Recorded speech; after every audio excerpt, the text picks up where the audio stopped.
ఇడ్లీని మరింత హెల్దీగా, ప్రోటీన్ రిచ్గా చేసుకునే మార్గం ఉంది. అదే పెసరపప్పు ఇడ్లీ. రెగ్యులర్ ఇడ్లీల కంటే వీటి టేస్ట్ మరింత బాగుంటుంది.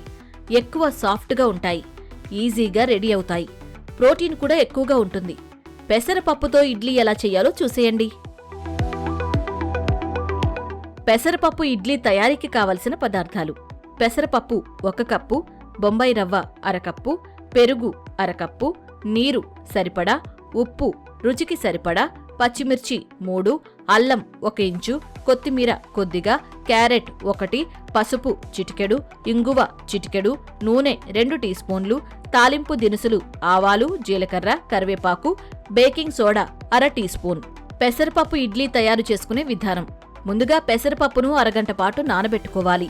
నానిన పెసరపప్పును నీళ్లు తీసేసి మిక్సీ జార్లో వేయాలి.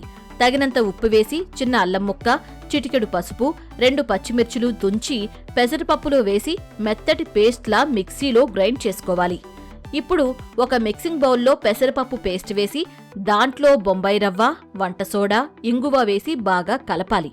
దీంట్లోనే తురిమిన క్యారెట్, సన్నగా కట్ చేసుకున్న కొత్తిమీర వేసి బాగా కలుపుకోవాలి. ఈ ఇడ్లీ మిశ్రమాన్ని ఇడ్లీ పాత్రలో కొద్దిగా వేసి మూతపెట్టి 10 నుంచి 15 నిమిషాల వరకు ఆవిరిపై ఉడికించాలి. అంతే, పెసరపప్పు ఇడ్లీలు తినేందుకు రెడీ.